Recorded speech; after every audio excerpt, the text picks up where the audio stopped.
Clerk, we now have quorum to transact business. Call out.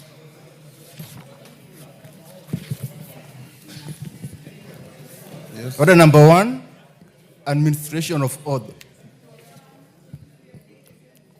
Order number 2, communication from the chair.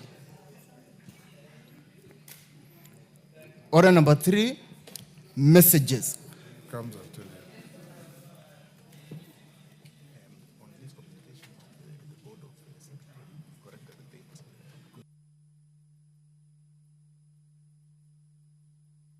So now sit. Mawade, take your seat. Mugorino, take your seat. Karemba, see you are Mugorino. And you told me you are very proud of it. Yes. You are the only Mugorino in the house, and the first one at that. Honorable members, take the seat, Kipchumba, the nearest.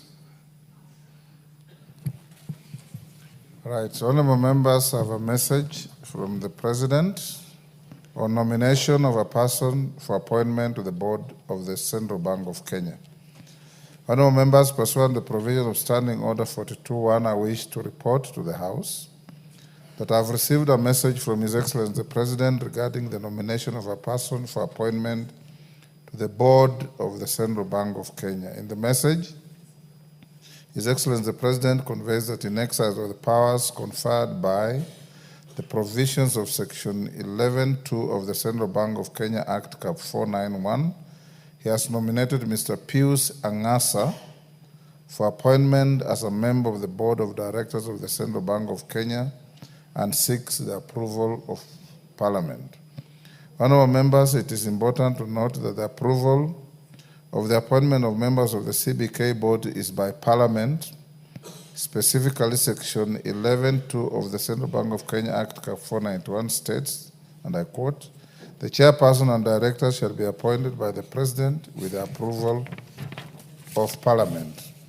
In this regard, the nomination for appointment is to be considered by the two houses of Parliament.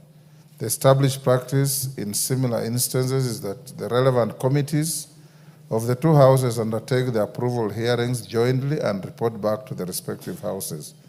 Therefore, in keeping with this practice, I hereby refer the message from His Excellency the President, together with the CV and other testimonials of the nominees, to the Departmental Committee on Finance and National Planning, and direct, 1, that the vetting of the nominee for appointment as the member of the board of the CBK be conducted by the Departmental Committee on Finance and National Planning of the National Assembly, jointly with the relevant committee of the Senate. 2, that the quorum of the joint sitting of the committees will be the respective quorums of each of the committees as stipulated in the standing orders of the respective houses. 3, that as contemplated under Rule 9.6 of the joint rules, unless a decision is reached by consensus, any vote to be taken in the joint sittings of the committees shall be by separate houses.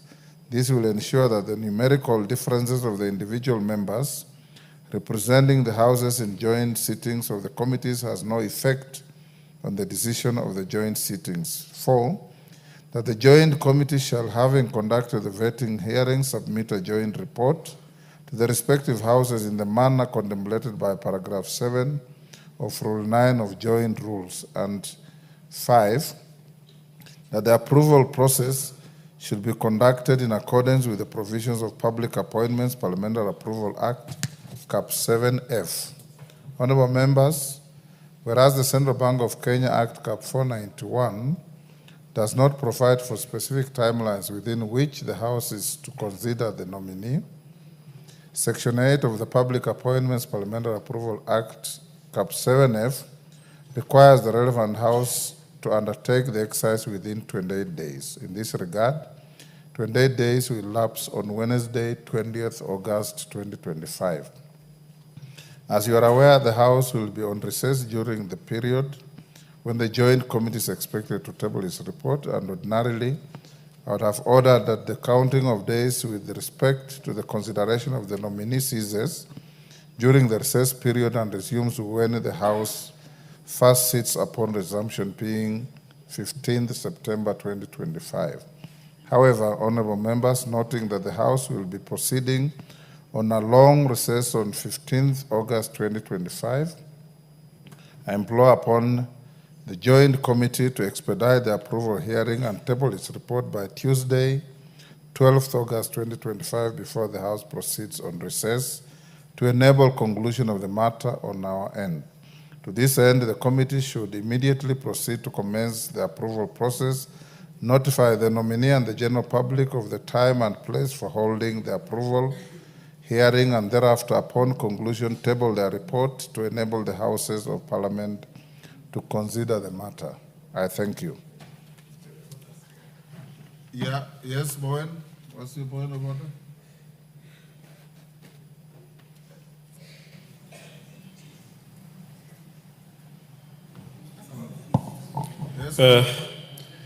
Thank you, Mr. Speaker. I just want to make a comment in relation to your communication, Mr. Speaker. I think as a House, Mr. Speaker, we need to re-look into our laws, because we have seen in some cases where some board of management of certain organizations doesn't require the vetting of Parliament. Some requires to be brought to Parliament. Mr. Speaker, in the Committee of Water, Irrigation and Blue Economy, which I chair, the chairman of KFIC, Kenya Fisheries and Marketing Authority, requires that we do a vetting and also bring a report before this House before his appointment. And if you check also within the State Department of Fisheries, the other state corporations, it doesn't require the board or the chair to be vetted by Parliament. So, Mr. Speaker, what I'm just trying to say is that we need, as a Parliament, to align our laws and regulations so that we have a standardized legislation in terms of board appointments and also the chairs of the boards. Number two, Honorable Speaker, you will also check even the appointments of our CEOs. You will find, Honorable Speaker, there are some CEOs who have a 5-year tenure or even more, and at the same time, there are some CEOs who have a 3-year tenure in office. Mr. Speaker, there is need to have a standard legislation which governs whether they are the CEOs, our state corporations, and bodies. That is just an observation, Mr. Speaker. Your point. The correct avenue to take up what you are saying is the Kenya Law Reform Commission. Your own committee can tease out the parastatals under you, which ones require parliamentary approval, which one don't, and decide to harmonize the law. The majority leader seated here also has a duty to tease out all those, and I agree with you. There's absolutely no reason for one parastatal to have their board members approved by Parliament and others appointed without such a process, although it depends on what you really are looking for. Members of the board of Central Bank are definitely not equal to members of the board of National Water Towers. What they do is different, and its weight and importance to the country is different. So, majority leader is work for you. I just picked it as an example because the member who raised is a chairman of a committee that oversights water towers. Honorable members, before we go to the next order, allow me to acknowledge in the speaker's gallery, Bright Way Girls from Machakos Town, Machakos, Muhoroni Furaha School from Muhoroni, Kisumu, Mogun Primary from Nakuru West, Nakuru, and in the public gallery, St. Mark Valleyland from Oljororok, Nyandarua, Joy Elites Academy from Bureti in Kericho, Kapkun Primary from Baringo South, Baringo. On my behalf and on behalf of the House, we welcome the students, their teachers, and those accompanying them to the House of Parliament. Next order. Order number 4, petitions. Order number 5, papers. Majority Leader. Thank you, Honorable Speaker. I beg to lay the following papers on the table of the House today, Thursday, July 24th, 2025. 1, the annual report for the year 2023-2024 from the Office of the Control of Budget. 2, the Auditor General's report on management of on-lending activities in Kenya for July 2025. 3, Auditor General's summary report on political parties for the financial year 2023-2024. 4, the biannual report of the Commission on Administrative Justice for the period July to December 2024. 5, the exit report of the Registrar of Political Parties for August 2018 to June 2025 from the Office of the Registrar of Political Parties. 6, National Government Constituency Development Fund Board report for the third quarter of 2024-2025 financial year, 1st April 2025 to 30th June 2025. 7 is a price stability target and economic policy for from the National Treasury and Ministry of Economic Planning. 8 is the anti-corruption strategic guiding framework for Kenya justice sector for 2025 from the National Council on the Administration of Justice. 9 is the 34th biannual report of the Monetary Policy Committee, April 2025 from the National Treasury and Economic Planning. 10, reports of the Auditor General and financial statements of Heroes Technical and Vocational College for the years ended 30th June 2021, 2022, 2023, and 30th June 2024, and the certificates therein. 11 is report of the Auditor General and financial statements for the year ended 30th June 2023 and 30th June 2024, and the certificates therein. In respect of 1, Narok South Technical and Vocational College, and 2, Narok West Technical Training Institute. 12 is reports of the Auditor General and the financial statements for the year ended 30th June 2023, and the certificates therein in respect of 1, Baringo Technical College, and 2, Chepalungu Technical Training Institute. Thank you, Honorable Speaker. Thank you, Majority Leader. Chairperson, Departmental Committee on Environment, Forestry and Mining. Honorable Speaker, I beg to lay the following papers on the table of the House today, Thursday, 24th July 2025. Reports of the Departmental Committee on Environment, Forestry and Mining on its consideration of 1, the Environmental Professionals Institute of Kenya Bill, National Assembly Bill number 36 of 2024, and 2, the Meteorology Bill, Senate Bill number 45 of 2023. Thank you, Chairperson, Committee on Delegated Legislation. Thank you, Honorable Speaker. Honorable Speaker, I beg to lay the following paper on the table of the House today, Thursday, 24th July 2025. Report of the Committee on Delegated Legislation on its consideration of the Public Finance Management, Public Officers Medical Fund Regulations 2024, Legal Notice number 195 of 2024. I thank you, Mr. Speaker. Next order. Order number 6, notices of motion. Chairperson, Committee on Delegated Legislation. Thank you, Honorable Speaker. Honorable Speaker, I beg to give notice of the following motion. That this House adopts the report of the Committee on Delegated Legislation on its consideration of the Public Finance Management, Public Finance Medical Fund Regulation 2025 laid on the table of the House on Thursday, 24th July 2025, and pursuant to the provisions of Section 24, subsection 4 of the Public Finance Management Act, Cap 412A, this House approves the Public Finance Management Public Officers Medical Fund regulations published as legal notice number 195 of 2024. I thank you, Mr. Speaker.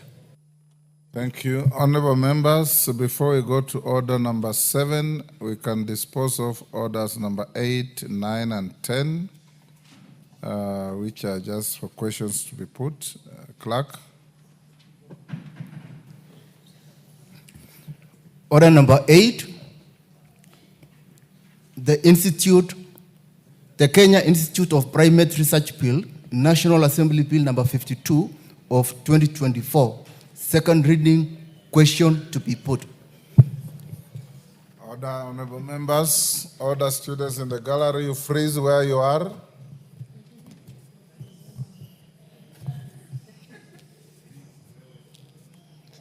Honorable members, I now put the question at order number 8, which is that the Kenya Institute of Primate Research National Assembly Bill number 52 of 2024 be now read a second time. As members of that opinion say aye. Aye. Will those of the contrary opinion say nay? The ayes have it.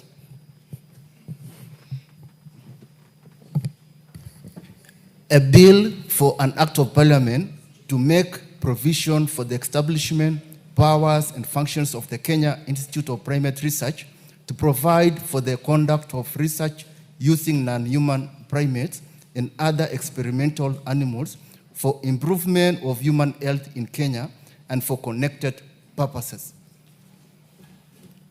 Next. Order number 9, the Election Offences Amendment number 2 Bill, Senate Bill number 28 of 2024. Second reading, question to be put.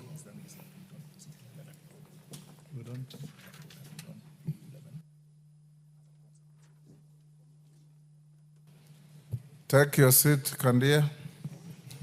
Honorable members, I now put the question at order number 9, which is that the Election Offences Amendment number 2 Bill, Senate Bill number 28 of 2024 be now read a second time.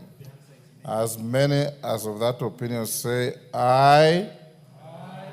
As many as of the contrary opinion say nay. Nay. The nays have it. Next. A bill for an act of parliament to amend the Elections Offences Act. Order number 10.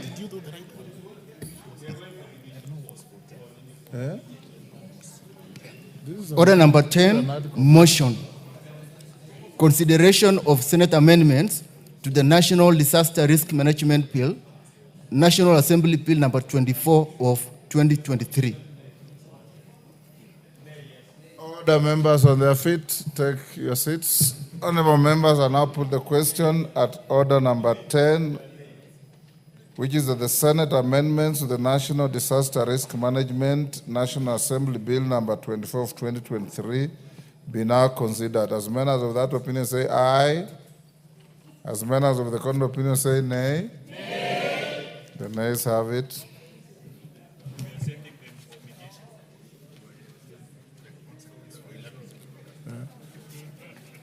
Members, consequent upon your vote on order number 10, order number 11 collapses. So when we reach order number 11, we skip it to go to order number 12. Let's go back to order number 7.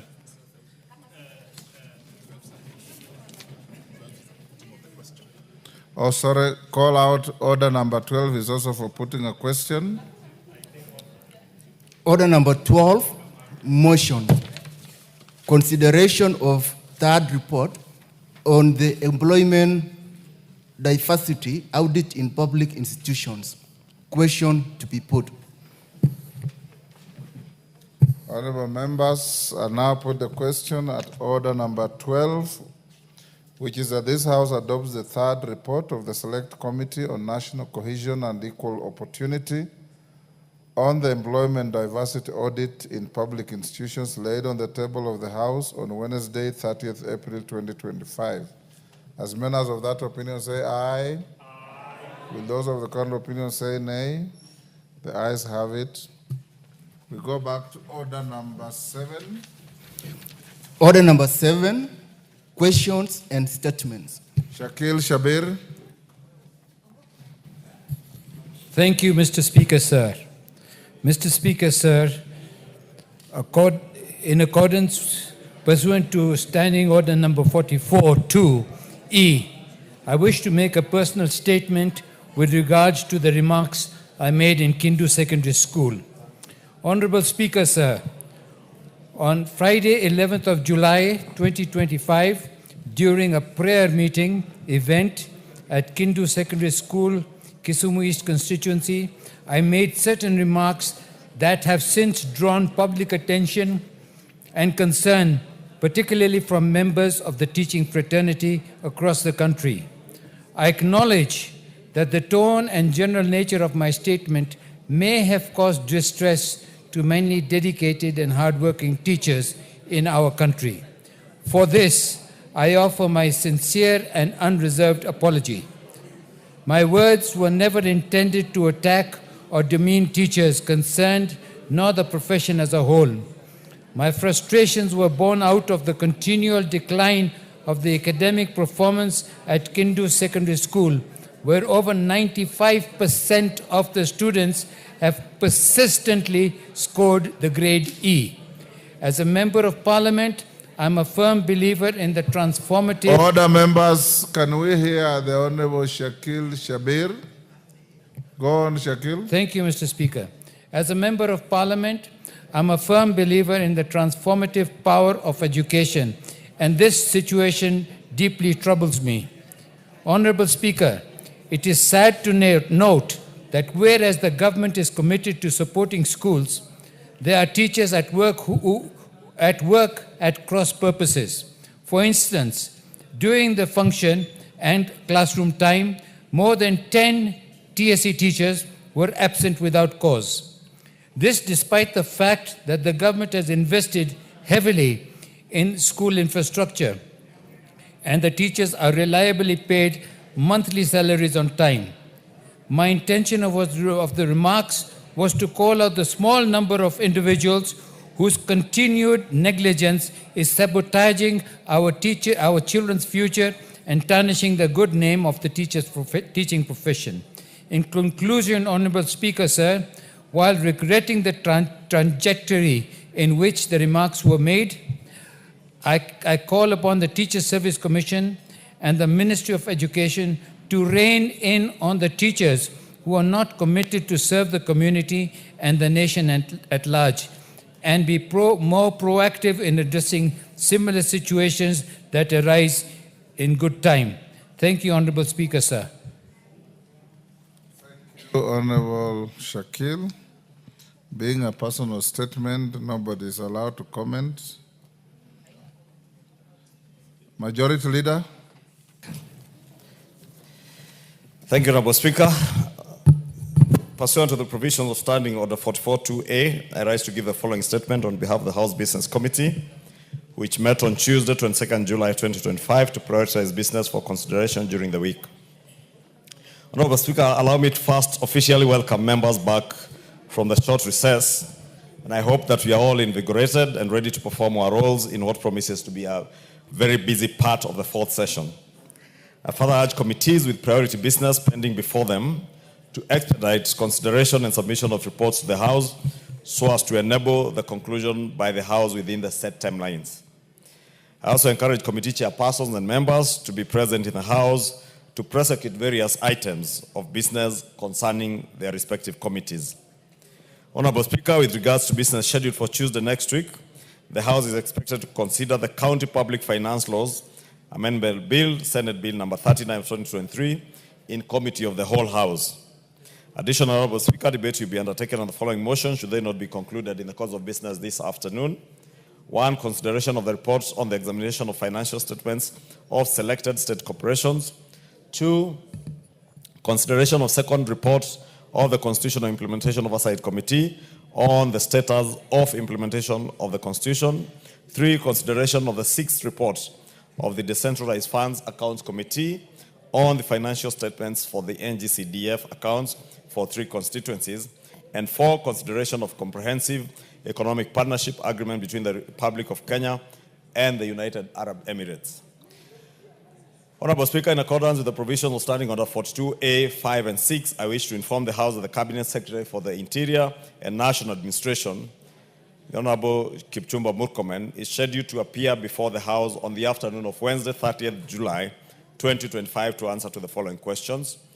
Question number 063 of 2025 by the member for Rarieda, Honorable Otiende Amolo, regarding the reasons why peaceful demonstrators protesting against the killing of Mr. Albert Ojwang on Tuesday, 17 June 2025, were prevented from exercising their constitutional guaranteed right to peaceful assembly. 2, question 064 of 2025 by the member for Nairobi County, Honorable Esther Passaris, MP, regarding non-implementation of body-worn cameras for all police officers involved in arrests, interrogations, and custodial transfer of suspects. 3, question number 065 of 2025 by the member for Suba North, Honorable Millie Odhiambo Mabona, MP, regarding details on the number of people who have died in police custody in the last 5 months and reasons for their death in custody. 4, question 066 of 2025 by the member for Seme, the Honorable Dr. James Nikal, MP, regarding psychological and mental health assessments undertaken by the National Police Service Commission during the recruitment of police officers. 5, question number 067 of 2025 by the member for Kathiani, Honorable Robert Mbui, CBS MP, regarding the status of drug and substance abuse in the coastal region and measures put in place by the ministry to combat drug and substance abuse across the country. 6, question number 068 of 2025 by the member for Mombasa County, the Honorable Zamzam Mohammed MP, regarding circumstances under which Mr. Hassan Wasionga Ismail of ID number 39226153 was denied national identification card for over 4 years and his subsequent arrest for charges linked to an identification card he had never collected. And 7, question number 069 of 2025 by the member for Molo, the Honorable Kimani Kuria, CBS MP, regarding the state of security in the country and steps being taken by the ministry to avert deaths and destruction of property during demonstrations. Finally, Honorable Speaker, the House Business Committee will reconvene again on Tuesday, 29th July 2025, to schedule business for the rest of that week. I now wish to lay this statement on the table of the House. Thank you. Thank you, Majority Leader. Requests for statements. Yes, Ondo. What's your point of order? Direct to the Majority Leader. Honorable Speaker, there are quite a number of questions directed, statements and questions directed to the Cabinet Secretary for Treasury, some dating as far as February this year. I don't know when he intends to prioritize or invite the Cabinet Secretary so he can come and respond to those and other emerging issues. Thank you, Honorable Speaker. Majority Leader. Thank you, Honorable Speaker. The Cabinet Secretary for the National Treasury and the Cabinet Secretary for Education are scheduled to appear next after the CS Interior. Okay. Your concern is addressed. Adan Kainan. Request for statement to agriculture and livestock. Statement dropped. Protas Akuja. Request to education. Thank you, Honorable Speaker. Honorable Speaker, I rise to request for a statement regarding the recruitment process for the position of Deputy Principal at Turkana University College. Honorable Speaker, pursuant to provision of Standing Order 44.2c, I wish to request for a statement from the Chairperson of the Departmental Committee on Education regarding the recruitment process for the position of the Deputy Principal, Academic and Student Affairs at the Turkana University College. Honorable Speaker, on 28 February 2023, the Public Service Commission advertised a position for the position of the Deputy Principal, Academic and Student Affairs at Turkana University College. Subsequently, on 14 February 2025, the Commission published a report containing 19 shortlisted applicants, including the name of Professor Michael Okuruka Napo. The report indicated that the interviews will be conducted on 21st February 2025. However, on the day of the scheduled interviews, Professor Napo received a notification that the interviews had been postponed and will be conducted at a later date. Despite the communication, the Commission proceeded to conduct interviews without informing Professor Napo nor affording him the opportunity to participate in the interview. The Commission thereafter submitted a report to the Turkana University College Council pursuant to provision of the Section 35(1)(a)(v) of the Universities Act, Cap 210, forwarding names for consideration for appointment. The process, as undertaken by the Commission, raises serious concern on equity and fairness in the recruitment of the Deputy Principal at Turkana University College. Honorable Speaker, it is against this background that I request for a statement from the chairperson of the Departmental Committee on Education on the following. A report on the circumstances under which certain shortlisted candidates, including Professor Michael Okuruka Napo, were excluded by the Public Service Commission from the interview process, and whether the Cabinet Secretary for Education was consulted as required under Section 35 of the University Act, Cap 210. 2, immediate steps the Ministry of Education intends to take to review the recruitment process and ensure that all shortlisted candidates are afforded a fair and equal opportunity to be considered. And 3, measures put in place to ensure that future recruitment process within public institutions of higher learning uphold the values and principles of public service as enshrined in the Constitution. Thank you, Honorable Speaker. Thank you, Honorable Akuja. Education, Chairman. Taitumu. You're standing in for your chairman? Bring a response in 2 weeks. 2 weeks? Yes. Give him the mic to go on. I'm saying that in 2 weeks' time we will be able to bring the report. Thank you. Akuja, what is it?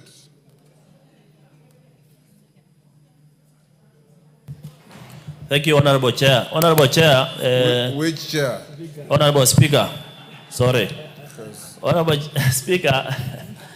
The Departmental Committee on Education, there is a question asked last year, up to this date.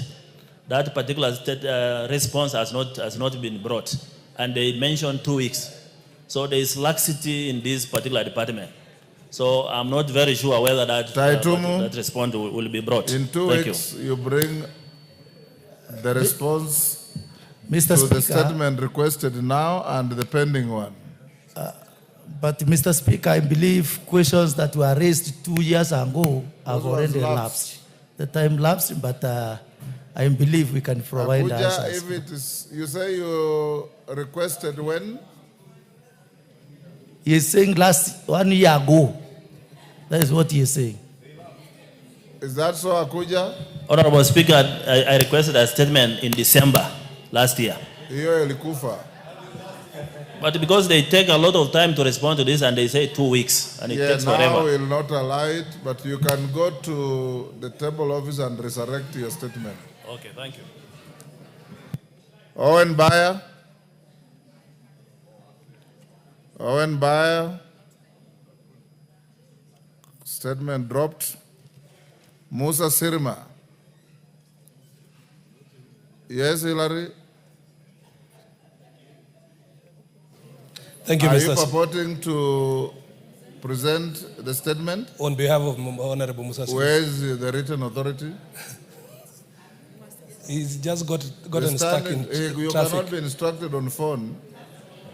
The member who has requested for a statement must write to the speaker, and the speaker must approve that you be a legitimate proxy. So, now you are an impositor. but because of the urgency, Mr. Speaker, you can. I won't allow you. There's no exception to the rule. Thank you. Yes. If Musa Sirim arrives before we finish statement time, we will allow him. Mashua Waidhaka. Yes, go ahead.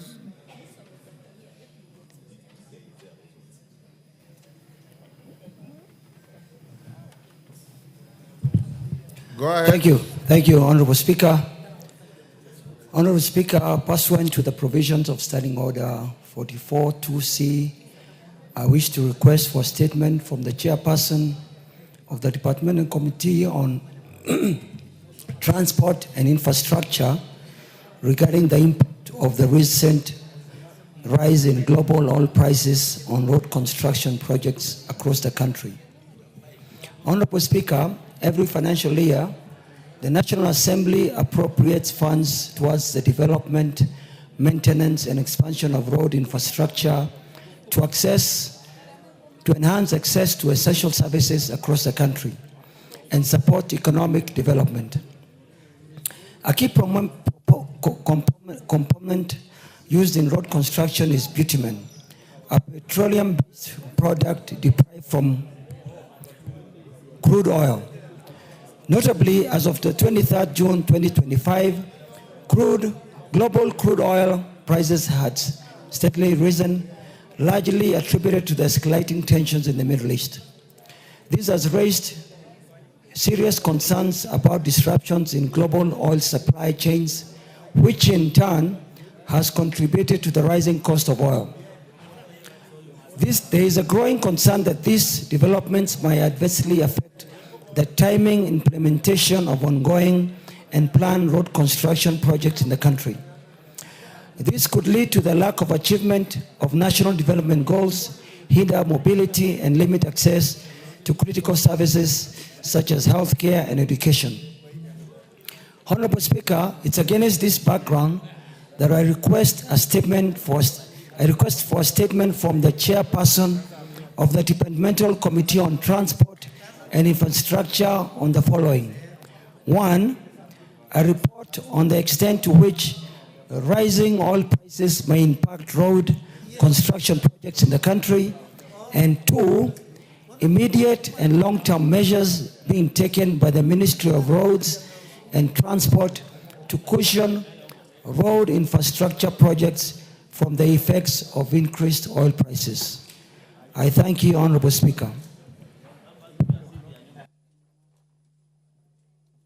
Thank you, Mashua. Chair, Transport.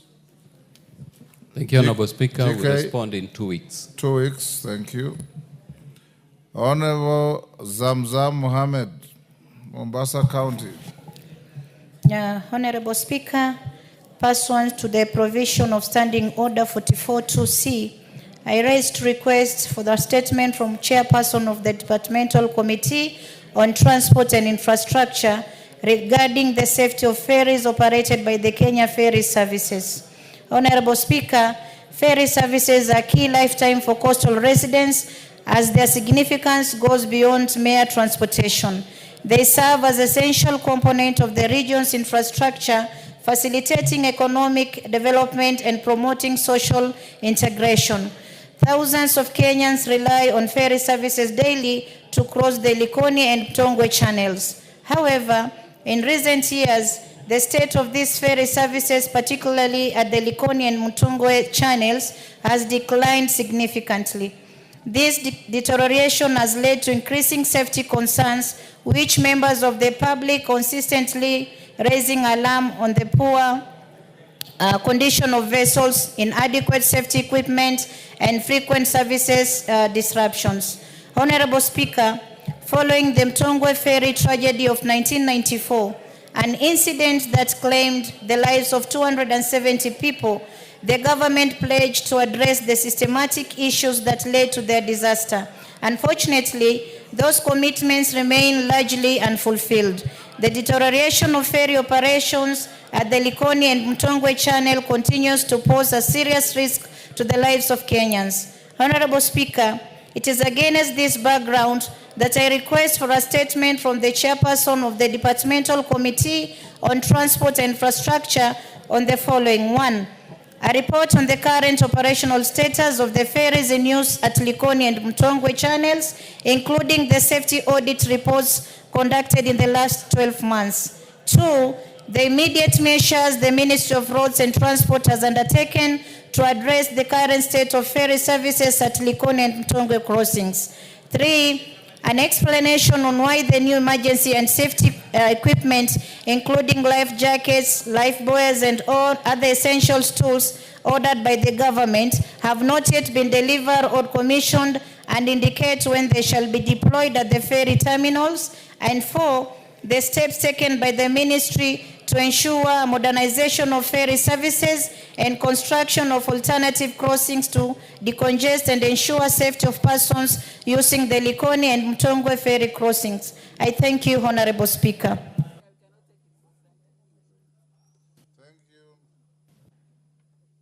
Amazamzam, Chair Transport, JK. We will hear the response in 2 weeks, Honorable Speaker. 2 weeks, that's all right. You'll bring the response in 2 weeks. Kenyan, I had dropped your statement, but now that you are here, I can exercise the discretion to restate it. Go ahead.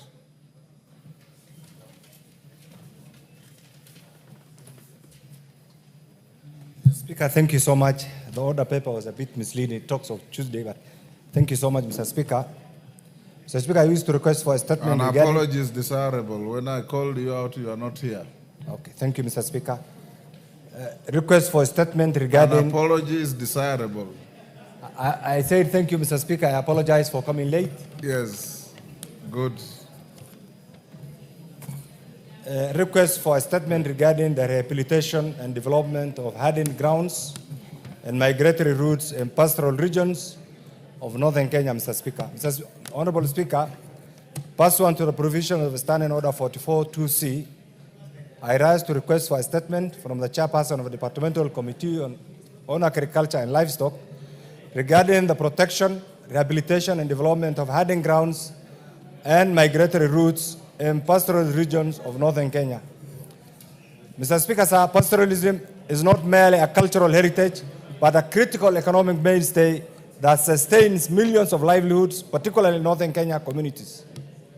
Despite being the economic mainstay, Mr. Speaker, pastoral communities face significant challenges, including unregulated encroachment on private or community land, inadequate infrastructure, limited land for agricultural expansion, and response-based conflicts. Mr. Speaker, these issues are fragmenting grazing systems and blocking migratory paths, thereby undermining food security, disrupting livelihoods, and exacerbating inter-community tensions in the region, Mr. Speaker. Honorable Speaker, the survival and productivity of pastoralism in northern Kenya region depends heavily on secure access to grazing lands and well-established livestock migratory routes. These routes allow seasonal movement of herds in search of pasture and water and play a crucial role in promoting sustainable rangeland management by enabling rational grazing, preventing overgrazing, and reducing degradation of pasture lands. The routes also facilitate structured access to pasture during dry season, thereby reducing livestock mortality. Honorable Speaker, it's against this background that I request for a statement from the chairperson of the Departmental Committee on Agriculture and Livestock on the following. The measures being taken by the Ministry of Agriculture and Livestock Development to identify, geomap, and gazette traditional migratory routes, communal hiding grounds, and pastoral zones in northern Kenya. These used to be there during the colonial time and used to do very well. Secondly, Mr. Speaker, the interventions being made by the ministry in collaboration with the county governments and relevant water agencies to rehabilitate degraded grazing zones and livestock holding grounds, improve water infrastructure such as water ponds and kiosks along key livestock migratory routes. 3, Mr. Speaker, the mechanisms put in place to mitigate and resolve inter-community conflicts over grazing access lands, including strategies to ensure that traditional livestock corridors remain demarcated, accessible, and safe for seasonal pastoral movements, especially in border regions and non-conflict hotspots. For, Mr. Speaker, the plans put in place to integrate the protection and development of migratory routes and communal grazing lands into the National Spatial Plan and County Integrated Development Plans, CIDPs, particularly within arid and semi-arid lands, with a view to securing pastoral livelihoods and promoting sustainable resource management. And finally, Mr. Speaker, an indication of whether the government has allocated funding or established partnerships with regional bodies such as the Intergovernmental Authority on Development to establish critical pastoral infrastructure such as fodder reserves, feedlots, livestock holding grounds, veterinary health outposts, and conflict early warning systems along key migratory routes. I thank you, Honorable Speaker. Thank you, Chair Agriculture.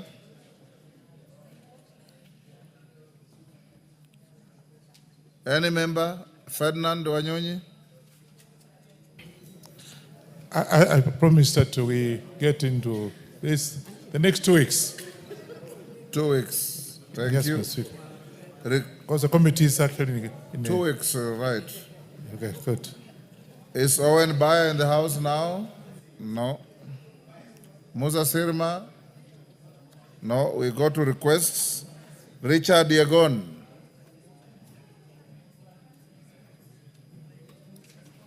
You look surprised.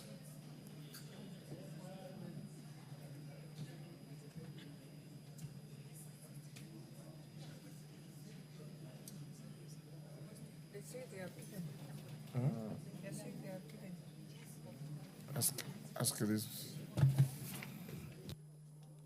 Diagon, you are not ready? Oh, it's a response, not a request. Chair, Administration and Internal Security. I am aware that Honorable Tongoyo is hosting His Excellency the President in Narok, and he actually sent me a message that we put off your response to. Oh yes, he said Honorable Kapondi. Yes, will be responding on his behalf. You are a member of the committee. Yeah, correct, Mr. Speaker. Go ahead, Honorable Kapondi. Yeah, Mr. Speaker, I have a statement regarding the murder of Mr. Wesley Kipkemoi Bet in Mau. Honorable Speaker, the Member of Parliament for Bomet East constituency, Honorable Richard Yagon, requested a statement regarding the death of Mr. Wesley Kipkemoi Bet in Mau Forest along Bomet-Nakuru Road on 30th of March, 2025. The Honorable Member requested to be informed, 1, steps taken by the government on the matter of the murder of Mr. Wesley Kipkemoi on 26 March 2015 to investigate the case. Second, the progress of investigation in the circumstances surrounding Mr. Wesley Kipkemoi's disappearance and abandonment of his vehicle in Mau Forest, and whether forensic analysis was conducted on the scene.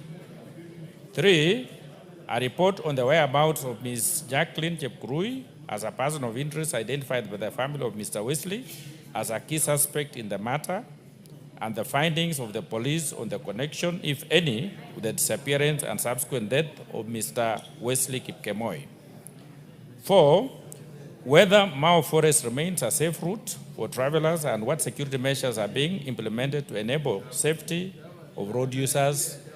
And 5th, measures in place to support families of missing persons during investigations, including coordination between different police stations and the role of forensic technology in identifying the tracking movements of potential suspects. I state as follows.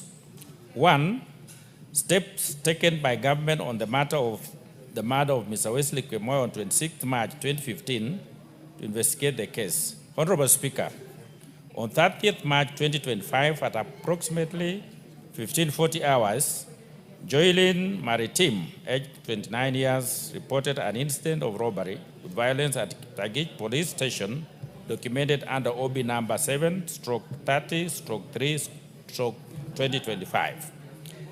According to her statement, she had boarded a motor vehicle registration number KCM 802B, a Toyota Probox, in Silibwet, Bomet County, bound for Giptagich.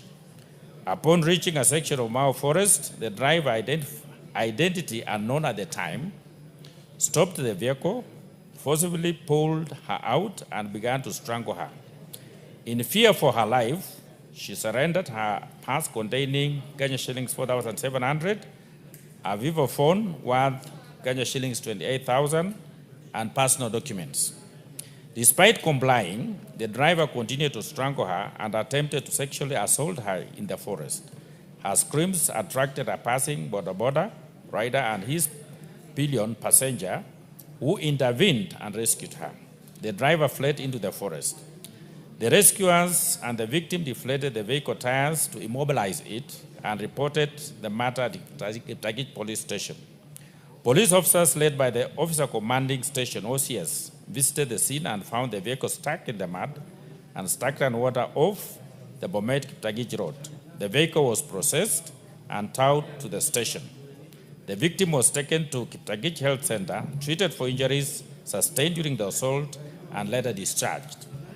On April 1st, 2025, following the driver's disappearance, his family members and members of the public initiated a search within the Mao forest. They discovered the lifeless body of a middle-aged man lying on his back beneath a tree. A rope with a knot was found hanging from the tree just above the body. Police officers were notified and reported promptly. Upon examination, the body had visible strangulation marks around the neck and fresh head injuries. A Huduma card found at the scene identified the deceased as Wesley Kipkemoi Bet. The family confirmed the identity. Personal effects recovered from the deceased included Kenya shillings 2,850 in cash, a motor vehicle ignition key, and a badge of assorted keys. The scene was documented and processed. The body was moved to Longiza Sub-County Hospital morgue, where post-mortem examination established the cause of death as asphyxiation due to strangulation. Preliminary investigation were conducted by Kiptagich Police Station, and the case file was forwarded to the Directorate of Criminal Investigation, DCI, Narok North Sub-County. 2, the progress of investigation into the circumstances surrounding Mr. Wesley Kipkemoi's disappearance and abandonment of his vehicle in Mao Forest, and whether forensic analysis was conducted on the scenes. Honorable Speaker, following the incident, the crime scene was processed and documented by the crime scene investigation team, and investigation immediately commenced via an inquiry file number 10/2025. Statements were recorded from several key witnesses and individuals connected to the case. The case remains pending under active investigation with no breakthrough made so far.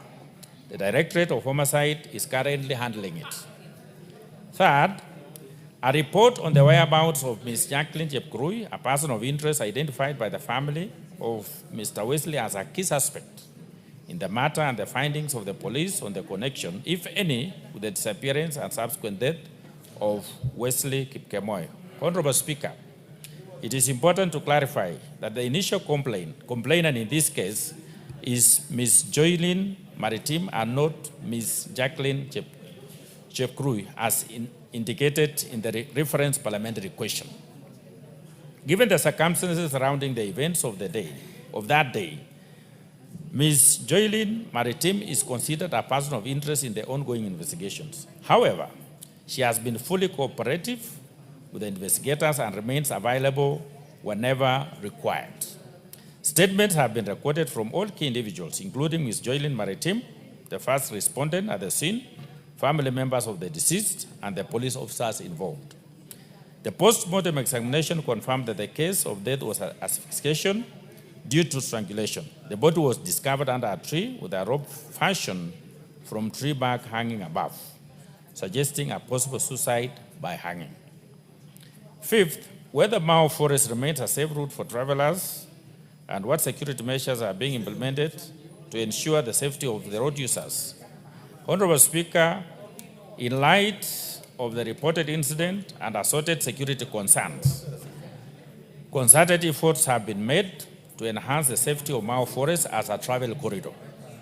Recognized as a vital link between Bomet and Narok counties, The route now enjoys increased police patrols aimed at deterring criminal activities and improving surveillance. Through coordinated efforts between the police and local communities, significant progress has been made in bolstering the security of road users. The following security measures are being implemented to ensure the safety of road users. A, patrols and spot checks have been intensified by officers from Giptagich Police Station and Narok North Sub-County, particularly in areas identified as vulnerable. B, police checkpoints have been established along forested sections to monitor vehicles' movement, deter criminal activity, and facilitate the inspection of public and private transport. C, collaborative efforts have been strengthened between the police and local stakeholders, including border operators, community leaders, and residents to promote timely sharing of security-related information. D, public transport operators within that transport corridor have been sensitized to report suspicious individuals or behavior and are encouraged to affiliate with registered circles to enhance accountability and prevent infiltration by criminal elements. E, travel advisories have been issued to warn the public against late-night travel through the forest areas, with passengers strongly advised to journey in groups and during daylight hours for added safety. Fifth, Mr. Speaker, measures in place to support families of missing persons during investigation, including coordination between different police stations and role of forensic technology in identifying the tracking movements of potential suspects. Honorable Speaker, upon booking of a formal missing person report by relatives or other concerned parties of the victim, the police immediately draft a signal containing the description and relevant details of the missing individual, which is circulated to all police stations and formations across the country to facilitate a thorough and coordinated search. Further, the police analyze the individual's communication history by obtaining call data records from the respective mobile service providers. This information helps determine persons' last known location and identify individuals they last communicated with, providing crucial leads for the investigation. Throughout the process, the family is kept informed at every stage, ensuring transparency and support as efforts to locate the loved one continue. Honorable Speaker, I submit. Yegon, are you satisfied with the answer? Thank you, Mr. Speaker, and thank you for the response from the Security Committee. Mr. Speaker, I fail to understand the findings of the committee because they have not even mentioned the name of the two border guys who were found, who was alleged to have gone and rescued the lady. And again, Mr. Speaker, it was alleged that 4,700 shillings were stolen from the lady or from the victim, the alleged lady who were accompanying the deceased.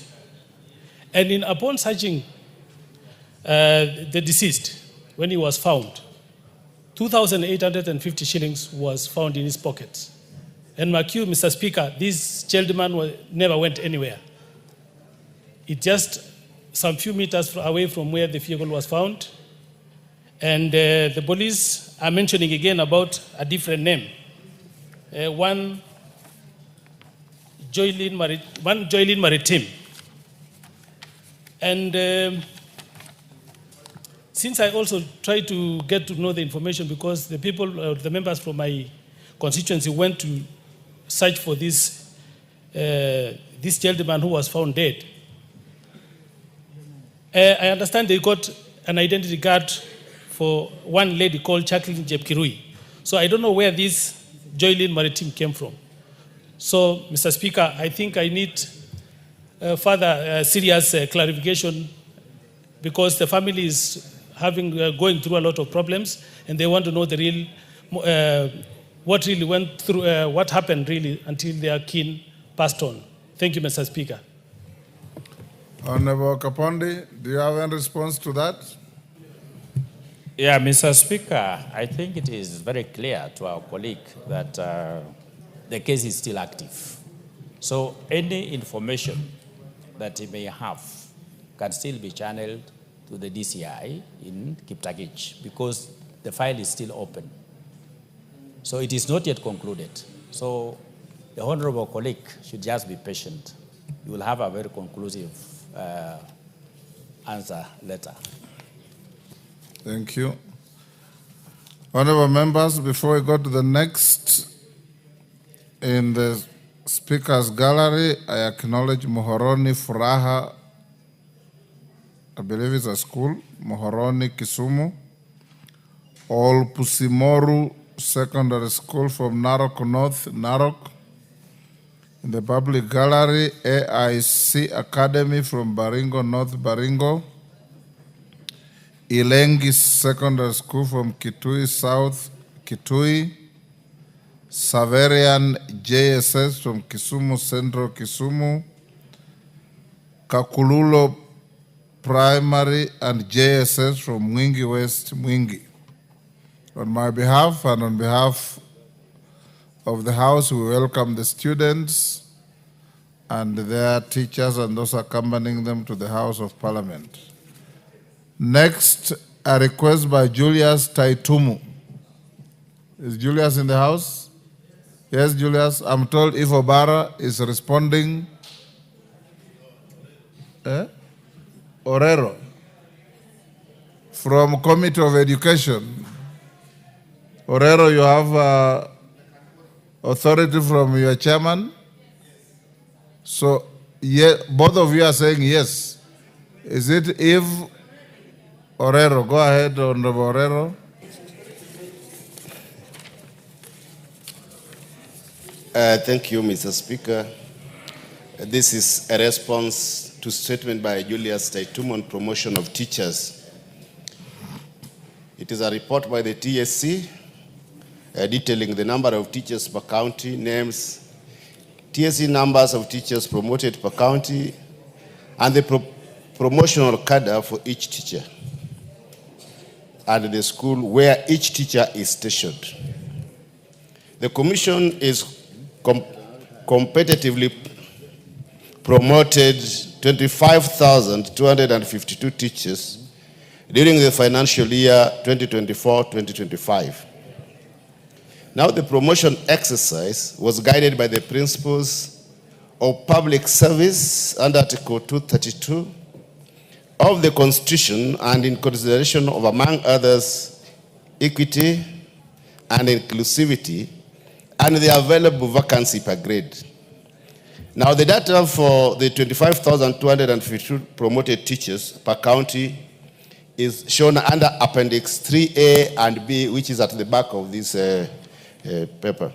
Appendix 4 highlights the names and TSC numbers of teachers promoted each county, the position of the cadres to which the teachers were promoted, and the school where each teacher is stationed. 2, an explanation of the criteria used in the promotion, including the basis for distribution across schools per constituency and per county, and any affirmative action considerations. Now, in a bid to ensure that promotions are based on merit, the Commission has established a standardized scoring system used to objectively assess candidates during promotion interviews, and the scoring criteria includes: 1, acting institutional administrators.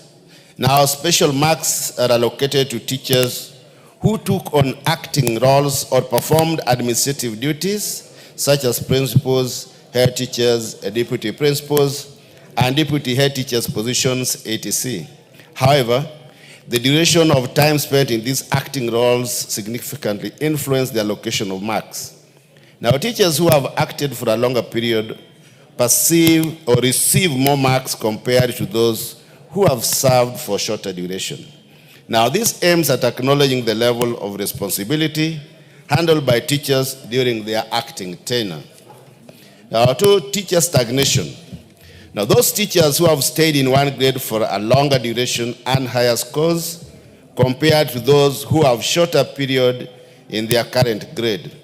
Now, the criterion aims to recognize and reward teachers who have demonstrated commitment and dedication by the remaining in the same grade for an extended period. Now, 3, rating on teachers' performance appraisal and development, popularly known as the TPAD. Now, teachers with higher scores on TPAD receive higher overall scores in the promotion evaluation.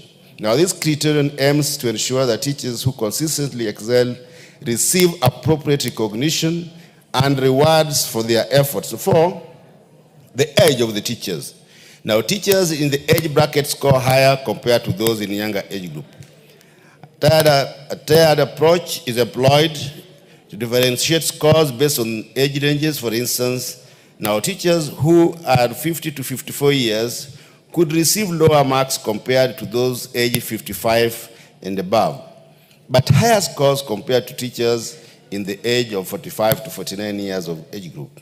Now, this approach acknowledges the value of experience and maturity in teaching, recognizing the contributions of senior teachers. Now, 5, involvement in games, drama, and music. The criteria is based on involvement in games, sports, drama, and music. This involves assessing teachers' achievements and contribution in the co-curricular activities at different levels of competition. Now, teachers who have guided learners to the international level of games, sports, or music competitions are normally scored highly compared to those who guided the learners to succeed at national level competition. Now, 5, Mr. Speaker, the distribution of promotion vacancy is based on existing vacancy at a different level. Now, pursuant to Article 56 of the Constitution and in an effort to enhance inclusivity, the Commission leverages on the following affirmative action measures. Now, these are, Mr. Speaker, 1, a gender representation in school administration. Now, the Commission endeavors to post female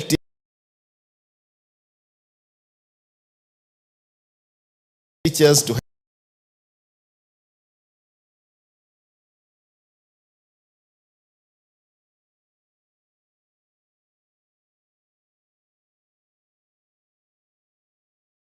head girls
on affirmative action.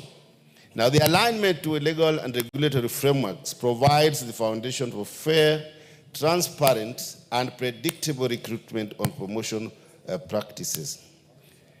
2, Madam Speaker, automation of teacher recruitment and promotion process through teachers' online system. Now, this digitized system will provide a platform for online application for advertised promotion vacancies, shortlisting, and notification of the interview outcome and generation of promotion letters. Now, automation of this process not only eliminates human error, but also enables the teachers to fairness in the promotion process. Number 3, Madam Speaker, development and use of standardized evaluation criteria. Now, the Commission has developed a standardized scoring criterion used during interviews to assess candidates objectively. Now, this criterion encompassed various factors as performance appraisal, institutional leadership, experience, age, and contribution to academic excellence. Now, this vigorous evaluation process is designed to prioritize meritocracy, ensuring fairness and consistency, while minimizing potential favoritism and biasness. Madam Speaker, the 4th one is publication of vacancies and results. Now, vacancy announcements are publicly advertised through the print media and the TSE website, ensuring transparency and enabling wider dissemination of information. Now, the advertisement specifies specific advert requirement, ensuring that teachers fully understand the qualification and the timelines required. Madam Speaker, additionally, the Commission publishes the list of all successful applicants on its website to enhance transparency in the recruitment and promotion process. 5, common cadre promotion. The Commission has established predictable promotion policy that provides for the automatic progression.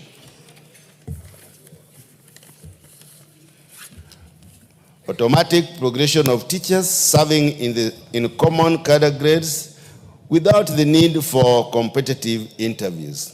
Now, this policy applies to the following categories. That is the P1 holders, that is teachers appointed to grade B5 and eligible for automatic promotion in grade C1 after serving a minimum of 3 years, subject to satisfactory performance. 2, diploma certificate holders, teachers serving in grade C1, are eligible for automatic promotion to C2 upon completion of 3 years of service, subject to satisfactory. Now, lastly, the bachelor's degree holders, teachers serving in grade C2, qualify for automatic promotion in C3 after 3 years service, subject to performance. Madam Speaker, I submit. Thank you.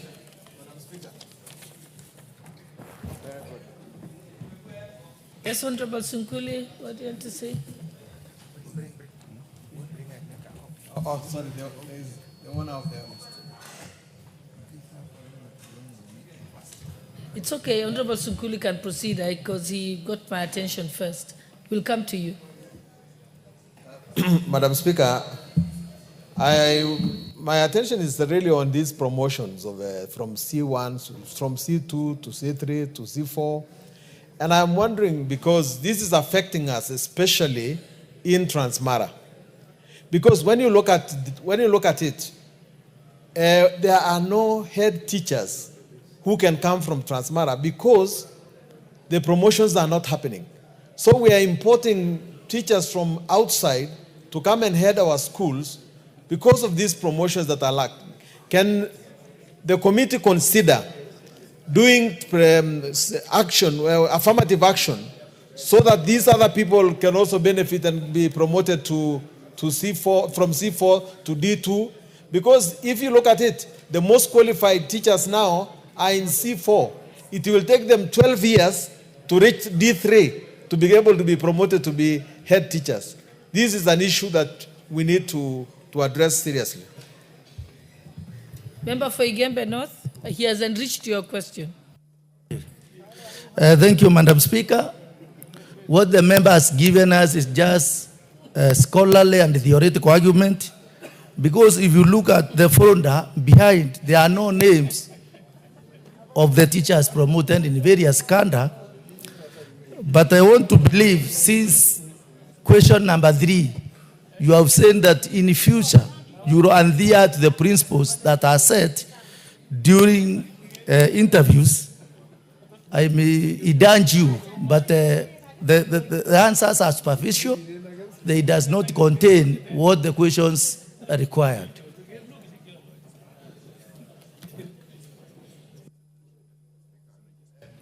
Do you want to say something, Mwalimu? Okay. Daktari, it is Mwalimu, not Daktari. Thank you, Madam Speaker. One thing which is clear is that the person who asked for this is also from Education Committee. And he knows how far this has gone. So he is at variance with this question, because this question was before the Teachers Service Commission, was called again in our committee to give the details of the names and the places and the grades also that these teachers have. And it brought to a stop this question because the committee was satisfied with the answers from the Ministry of Education. But I promise that as we go back, we'll ask the ministry to again go into details and give the names as my colleague is asking. So I hope that as we move with him again in the committee, we will be together to remind the ministry to bring it forth. Thank you, Madam Speaker. Honorable Milama, what is your point of order? Honorable Speaker, I'm so disappointed with my colleague Mwalimu Morero and also the questionnaire or the seeker of the statement. Because the promotion issue was a very thorough issue, and even the trade unions asked for the list of those who were promoted. And when the Honorable did ask the question, I was in this house and I was very happy and proud that finally the list will be seen, because Parliament is the place where, and through the Committee of Education, where we can get the lists. Because teachers did not believe in what they were seeing. In your statement, you seem to indicate that the list is attached at the back. For only, Honorable Member, to indicate that there's no list, and after your answer, you seem to say that you had agreed outside the circles of Parliament that the list is not necessary, and all of you agreed that there's no need for the list, which we were waiting for, courtesy of your committee as the Committee of Education, because we were equally relying on you. So therefore, Honorable Speaker, I would want to kindly ask you that you order the Committee of Education, which has been doing very well on issues of education matters, including these promotions, because I know the bit they did to try and fish out the fake promotions that were there, that they bring the list not for the sake of their committee, but for all Kenyans and the teachers of Kenya. Thank you, Honorable Speaker. Okay, I'll give you one last chance to respond. Thank you, Madam Speaker. I think my colleague Omboko Mulemba, who is also a long-serving educationist and still the chair of KUPPET in this country, knows very well that he has taken me out of context. We did not say, and I never said that we sat separately somewhere. Not really. I said that as Education Committee, we insisted on this, and we sent the Teacher Service Commission to go and get the list for those who are promoted. We even revoked those who were promoted within the 3 years. So I say that as Education Committee, we will be able to ask for this list and table it here in Parliament. Thank you, Madam Speaker. So therefore, to conclude this matter, then you should go the way of getting the list. We can move to the next question. The next statement to be responded to. The request was made by Honorable Mashua Wathaka of Kiambu. And I think Sports and Culture Chairperson told me that there is someone from the committee that's answering on his behalf. Who is it?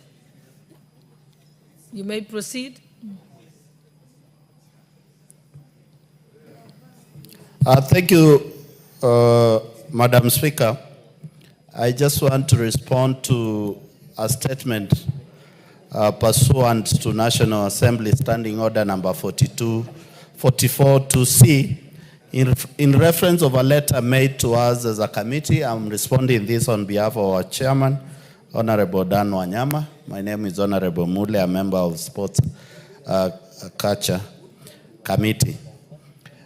Madam Speaker, we got a response. Mule, just allow me to recognize 3 schools. Then when you finish your response, you can welcome the schools before they end up leaving. In fact, 4 of them. Because we realized today there's a big group and some are leaving before we recognize them. Okay. So I'd like to recognize the following schools which are seated in the public gallery. Itibo Boys Primary School from Kitutu Chache constituency in Kisii County. Sagero Baraton School from Chesumei constituency, Nandi County. St. Martin's Matu School from Matungulu constituency, Machakos County. And seated in the speaker's gallery is Malezi Bora Academy School from Kajiado North constituency, Kajiado County.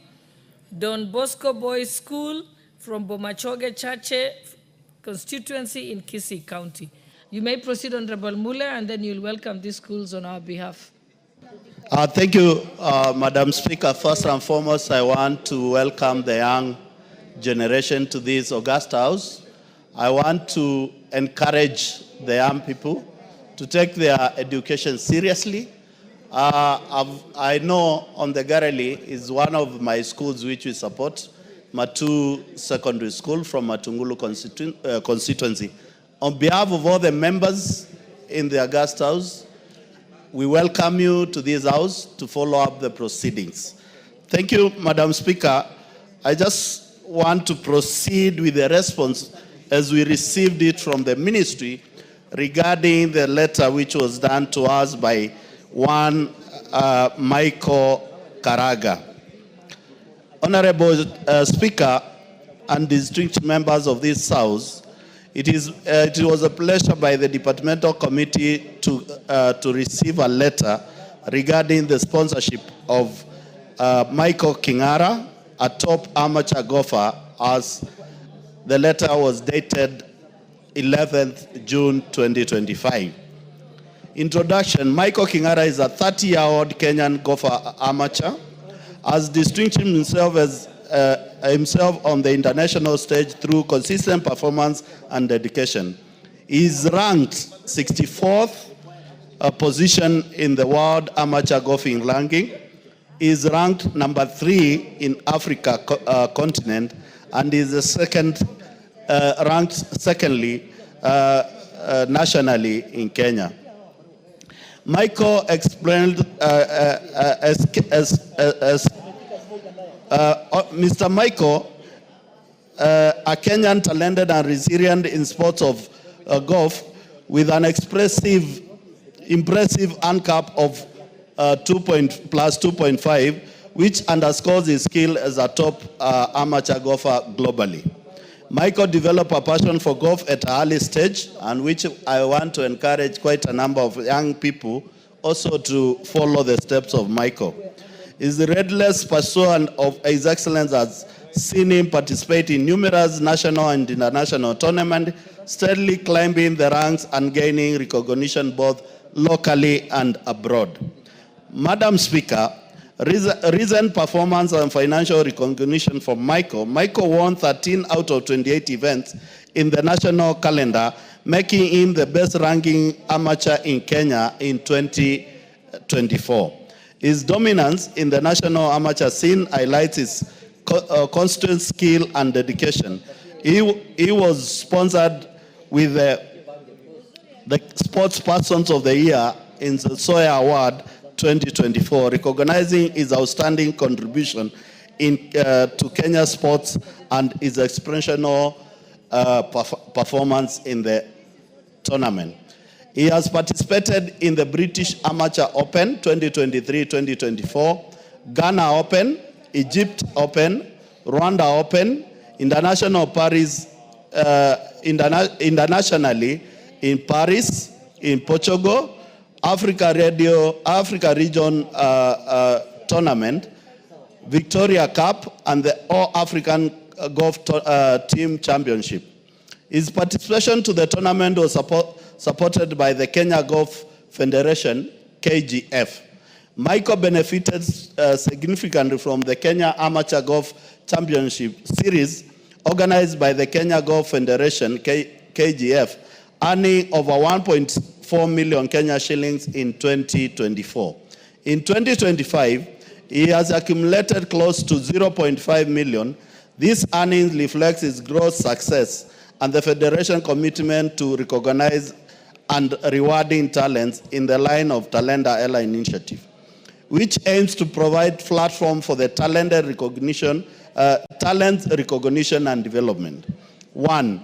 Plans in place by the Ministry of Youth and Creative Economy and Sports to sponsor Michael, noting that he has consistently performed well and he has potential to represent the country on global scale. The response from the ministry is that the Sports Act 2013 and Sports Registrar Regulation 2016 requires that professional sports personnel register with the Sports Registrar. In addition, the Public Finance Management Regulation 2018, Sports Act, Sports Arts and Social Development Fund requires registration of professional sportsmen or persons seeking support from the sports funds, which is Sports Arts and Social Development Fund. Madam Speaker, the ministry, in partnership with other corporates through the Kenya Golf Open and Kenya Ladies Open annually, national teams selected by the Federation to represent the country in major series and tournaments are also supported. This includes all the African Golf Championship, African Zone 5 Championship, among others. Michael has benefited as a member of the national golf team supported by the Ministry of Sports. In view of this, Ministry confirms that through the State Department of Sports and Kenya Golf Federation, the government has been a cornerstone of Michael development, offering comprehensive support that encompasses training, international exposure, and financial backing. This support has contributed to his impressive ANCAP of 2.5, making him one of the top amateur golf player globally. 2, a report by the ministry on the sports person currently being sponsored by the government, including the specific sport they played in and the criteria used by the government to sponsor sportsmen. The ministry works closely with 138 national federations responsible for the development of their respective sports. This federation addresses the sporting requirement of sportsmen at the individual level, club, team, technical personnel, and county association level. The ministry has a criteria for funding that guided federation in their application for the support. The sports federations are aware of these guidelines and are required to fully comply to the consideration. In the financial year 2023-2025, the ministry sponsored 43 national teams to represent Kenya in international events. Additionally, 11 events were hosted in the country. These sportsmen, which include men and female, and people living with disabilities, are drawn from a diverse section of the sporting disciplines within the country. The criteria used for consideration of funding requested include compliance with the Sports Act 2013 and the Sports Registrar Regulation 2016, compliance with the Public Finance Management Sports Act and Sports and Social Development Fund Regulation 2018, provision of calendar of activities 6 months before the start of the financial year, proof of strategic plan, declaration of other source of income, confirmation of invitation to international events, contribution of the events to Kenya ranking sporting activities. The second query to the ministry's measures, the measures the ministry has put in place to sponsor sportsmen in the country who have shown promise in the various categories. Madam Speaker, the minister would wish to respond as follows. The State Department mandate and programs aims at promoting talent through identified nurturing and development to ensure that athletes earn from their talent. Talent camps organized during school holidays by the Kenya Academy of Sports in partnership with the Sports Federation is one of the key programs that contributed to the promotion of these talents, which includes the one we are talking about, Madam Speaker. It is important to note that the support to the sports person is done through their requirement of sports person at the individual level, clubs or teams or technical personnel or county sports association. The government wishes to support the upcoming talents, but due to resource constraints, it is not possible. The ministry encouraged the leadership of Sports Federation to encourage corporates and other partners to support promising talents like Michael. In conclusion, the ministry in partnership with the Kenya Golf Federation is committed to support the hosting of tournament and the national golf team to nurture and develop the tournament talent, to develop the golf talent, to only nurture and develop the talents, but also to accord opportunities for the golfers to earn from their talent. Thank you, Madam Speaker. Signed as a response by Honorable Sam Vuria, Cabinet Secretary Sports. Honorable Member for Kiambu. Thank you, Madam Speaker. I've heard the response from the Honorable Member representing the Chairman of Sports. Now, according to Michael Karanga says that all the sponsorship or any benefit that he has gotten has been from well-wishers, and that the government has not helped him in any way.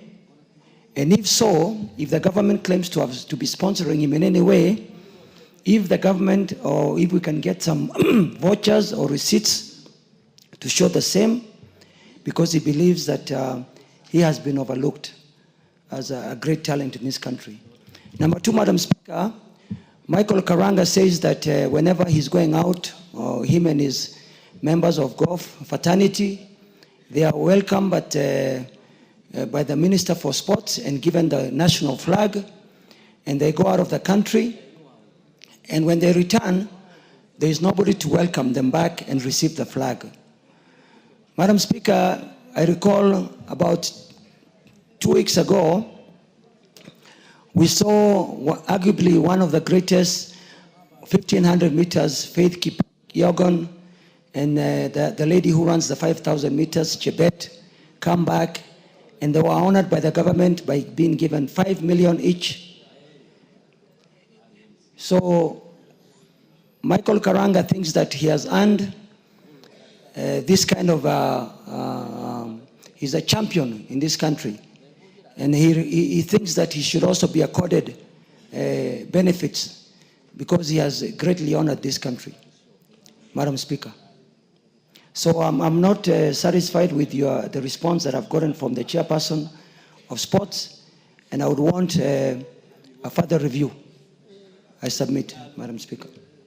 I think because there seem to be a disconnect between what has been given as the response of the Minister for Sports and what the Member of Parliament representing the athlete has said, then maybe it's better that this goes back to the committee so that you can have an audience. The sportsman can have an audience with the committee in the presence of somebody from the Ministry of Sports so that you can resolve it. But I do know that it was in the order paper a few days ago where there is to be a policy, and I think Parliament, the House is deliberating that, to ensure that there is a methodology or a criteria and various amounts to be given to athletes depending on their performance when they represent the country. So I think that can be a larger issue to be discussed for all types of sports persons, so that there is not that one type of sports is favored over another. I know that there's also challenges of some being paid more than others, but if we deal sports person by sports person, we'll not be solving the global problem. We'll be dealing with it as a case-by-case basis. So I think we can get to conclusion with it that way. Honorable Irene Mayaka, I know we support the girls' rugby team together. Thank you, Honorable Speaker. And Honorable Speaker, not to preempt debate on the motion that you're talking about that is due to come for debate here on supporting of talent. But I just want to say the issue that the Honorable Member brings up and so many other involving our amateur sports person is something that we really need to take into consideration, because we do have the Talanta Academy, but also we need to know in terms of the policy that they already have, if they're also taking into consideration our amateur talents that we do have, and what and also just the specifics in terms of the kind of support that they get, so that we don't have sporadic situations and situations where one person is supported in this particular way, another one in a different way. We ought to have a proper structure of how we manage our amateur sports persons. Thank you. The representatives of the chairperson, Honorable Mule, just make sure that the chairperson actions that, so that you actually convene a committee meeting to look at it globally. Do you have anything else to comment or assurance? Thank you, Madam Speaker. As a committee, we are glad we are guided, and I want to the next meeting we invite the honourable member representing the sportsman. But I want to assure you, Madam Speaker, as a committee, we are aware of those disparities, and we are working with the ministry and the different departments and federation to make sure that at least this country, we get a clear, harmonized way of remunerating all our sportsmen, not only in golf, in athletes, in sport, in football, and all the other fields, Madam Speaker. And I want to give the honourable member the commitment. He better, once we engage with him, we'll definitely get a way forward, and also call the minister and the team to come and give proper guidance to Mr. Michael. I believe, Madam Speaker, with all due respect, this is one of our sportsmen we need to nurture and support so that he can reach the levels of Tiger Woods and the rest globally. Thank you, Madam Speaker. Thank you, honourable members. We can now go to the statement as requested by Honourable Amina Munyanzi, MP for Malindi. Is she here? It was supposed to be responded to by the Transport and Infrastructure Chairperson, but if the owner of the statement is not here, then we shall pass.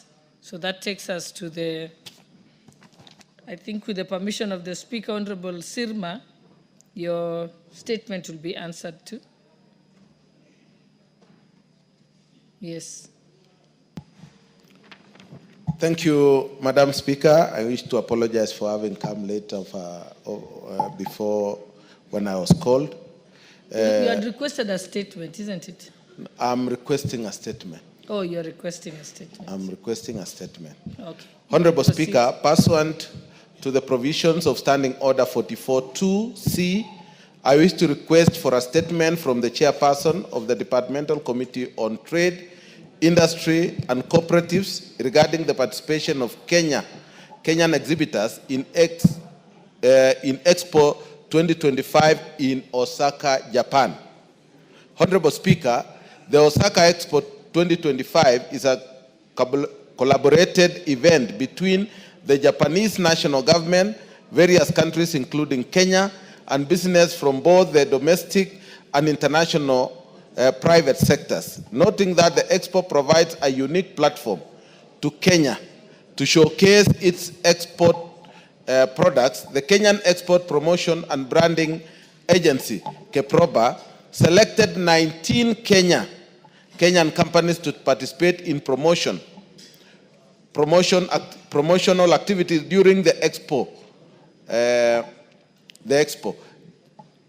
The Expo began on the 13th of April 2025 and will run up to the 13th of October 2025, and undertook to provide exhibition space. Notably, only representatives from 5 out of the 20 companies traveled to Japan to showcase their products. Shockingly, upon arrival, KEPROBA withdrew the undertaking to provide exhibition space to the companies it had earlier been agreed. This decision has negatively affected the Kenyan companies who had traveled with their products and not addressed stands to affect the export business due to the cost incurred as a result. Honorable Speaker, it is against this background that I request for a statement from the chairperson of the Departmental Committee on Trade, Industry and Cooperatives on the following. 1. Reasons why the Kenya Export Promotion and Branding Agency rescinded its undertaking to provide exhibition space to Kenyan companies to showcase their products at the Osaka Expo 2025. 2. Immediate measures being taken in place to ensure the Kenyan companies in Japan showcase their products during the ongoing Osaka Expo 25. And 3, long-term plans being put in place to enhance promotion of Kenyan products internationally. I thank you, Honorable Speaker. Very well. Chair, Trade and Industries in the House. In his absence, then, Leader, you may have to inform the Chair, Trade and Industry. I will do that, Honorable Speaker. In 2 weeks? In about 10 days. They should be able to respond. Yes. Thank you. Next order, but before the next order, let me acknowledge in the Speaker's Gallery and Public Gallery the following schools. The Deni girls from Mwala, Machakos. Also, we have Emma Rangishu Primary from Rongai, Nakuru. We have Katani girls from Katiani in Machakos. And we also have Nyahururu Highway from Ndaragwa in Nyandarua, in the speakers panel and also the public galleries. Next order. Order number 13, motion. Consideration of report on the examination of financial statements of selected state corporations. Very well. The honorable member who was in charge of this particular one has recused himself. He is bereaved, and therefore we can put it later on the future order paper. Move to the next order. Order number 14, motion. Consideration of second report on the status of implementation of the Constitution. Very well. Chairperson, Constitution Implementation Oversight Committee is in the House. Chairperson, Constitution Implementation Oversight Committee. Leader. Thank you. Okay. Thank you, Honorable Speaker. Honorable Speaker and esteemed members of Parliament, pursuant to the standing order 199, I rise to table the second report of the Constitutional Implementation Oversight Committee on the status of implementation of the Constitution by 3 critical institutions: the Office of the Controller of Budget, the Commission on Revenue Allocation, and the Office of the Auditor General. The Constitution Implementation Oversight Committee, established under... Order, Honourable Member. You need to begin afresh by moving the motion. And you can easily read what has been provided on the paper that you have.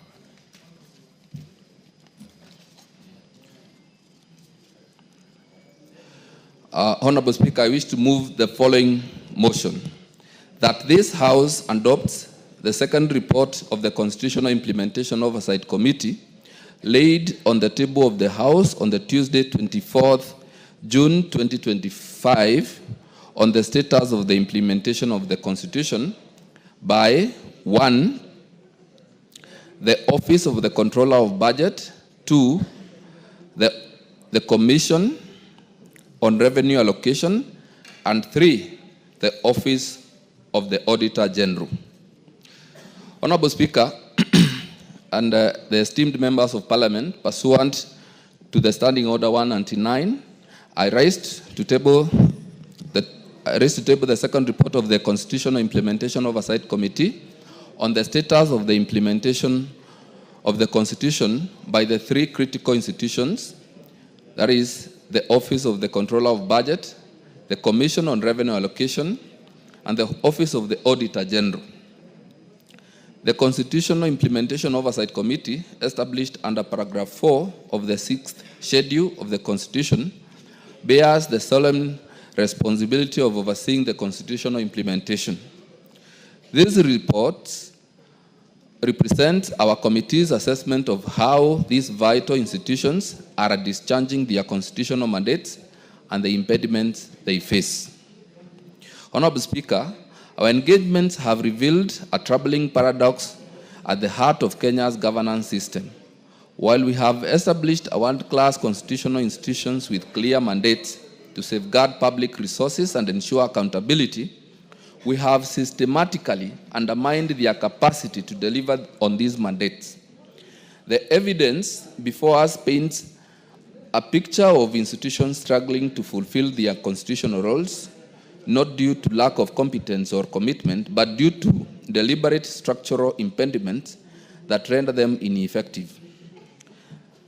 The chronic underfunding of these institutions represents perhaps the most insidious threat to constitutional governance. When the Office of the Auditor General receives a merely 0.2% of the national budget, despite being tasked with auditing 100% of the public funds, we create a system designed for failure.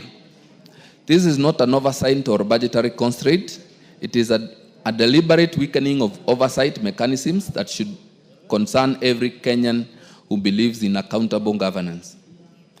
International best practices recommend at least 0.5% of national revenue for supreme audit institutions. Yet we consistently fall short of this standard while expecting these institutions to deliver miracles with inadequate resources. Equally concerning is the absence of enforcement mechanisms that reduce our oversight institutions to mere commentators rather than guardians of public resources. The Controller of Budget can raise objections to irregular expenditures. The Commission on Revenue Allocation can recommend fiscal responsibility measures, and the Auditor General can flag financial improprieties, but none of these institutions possess the legal authority to compel compliance. This creates a culture where recommendations are ignored, violations go unpunished, and public resources continue to be mismanaged with impunity.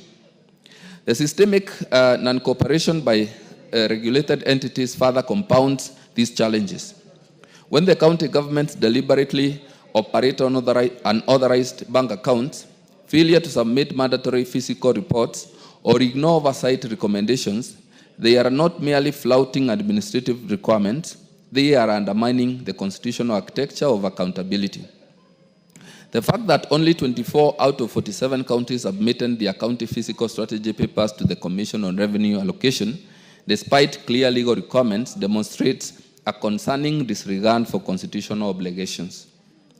Honorable Speaker, the consequences of these structural weaknesses extend far beyond administrative inefficiencies.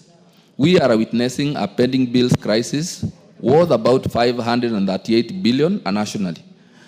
Chronic revenue overestimation leading to unsustainable expenditure commitments and wasteful spending patterns that prioritize luxury over essential services. Counties spend hundreds of millions on foreign travel and unnecessary renovations, while medical suppliers and other critical service providers remain unpaid. This is not fiscal management. It is a breakdown of accountability systems that our Constitution established to prevent such excesses. The expansion of audit scope by 917% over 8 years, while resources remain constrained, creates impossible expectations for oversight institutions. We cannot expect the Office of the Auditor General to audit over 12,700 entities effectively, while operating with resources meant for a fraction of that mandate. Similarly, we cannot expect the Commission on Revenue Allocation to ensure equitable development across 47 counties while lacking the authority to enforce fiscal responsibility measures. Perhaps most troubling is Parliament's own neglect of its oversight responsibilities. Despite receiving over 50 performance audit reports from the Auditor General, this House has debated only 2. We cannot demand accountability from other institutions while failing to fulfill our own constitutional mandate to review and act upon audit findings. Honorable Speaker, constitutional implementation requires more than good intentions. It demands structural reforms that empower oversight institutions to fulfill their mandates effectively. The committee's recommendations represent urgent legislative imperatives that this House cannot afford to ignore. We must amend the Controller of Budget Act to grant enforcement powers to remove artificial restrictions on economic reporting.